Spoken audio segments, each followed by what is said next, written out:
Bismillahirrahmanirrahim. Wassalatu wassalamu ala Rasulil Kareem. I welcome all the teachers to this session of Quran Lab activities.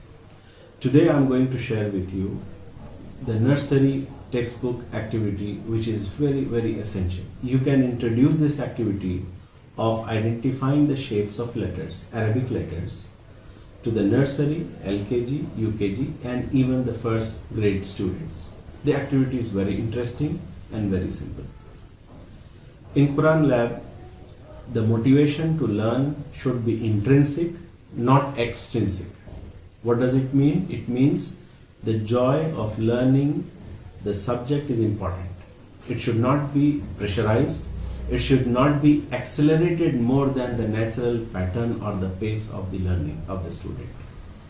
That is where the destruction of the learning happens. So today, I want all the teachers to listen very carefully and move according to the pace of the group or the students. So the first thing that what we do is we follow a 3-period lesson or 3-step lesson in Quran Lab. So now what we do is, let us take 3 letters. I am going to take here today Ya, Sheen and Jim. Ja, Sha, Ya. According to the poem of RQ, we have Jim, Sheen and Ya. Sound we will teach later on, but first the recognition of the shape is important. So what I will do is I will clean my table and keep only the letter which I want to teach. Remove all other distraction from the student.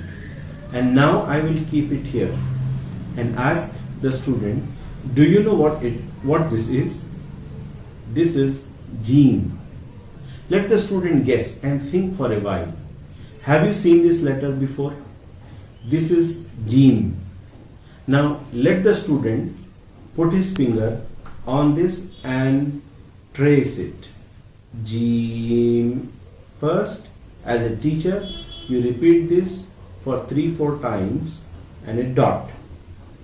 Jim, a horizontal line and a big C. A horizontal line and a big C and a dot. Repeat this for 3 times and let the student face it. When you look at this letter, you will find that this is not a smooth paper, but it's a sandpaper. This means the activity sensors will be activated here and the student learns faster. Now I teach and I ask them, what is this? This is Jim. What is this? This is Jim. MashaAllah. Now once he has completed this, you are confident that he is able to repeat this. I will take the next letter called Sheen. Now I will remove this letter. This he has already learned. This he will learn later on. Now let me introduce to you the student a letter Sheen. In this letter, let the student trace his finger and identify the letter Sheen with 3 dots. Sheen with 3 dots. Sheen with 3 dots. Now further you can make him remember. You create an anchor. You tell him a story about Sheen. Sheen is a snake which is taking a shower. These 3 dots are the shower water droplets and this is the snake. So it is exciting for the children, so they will remember. Now coming back, this is Sheen with a shower. Sheen with a shower. Sheen with a shower. Repeat this 3 times. Now he has learned this. Now I will bring the prior learning, which is Jim. What is this? Prior learning, whatever he has learned. Let the student repeat this. If he makes a mistake, do not correct, but tell him the correct one.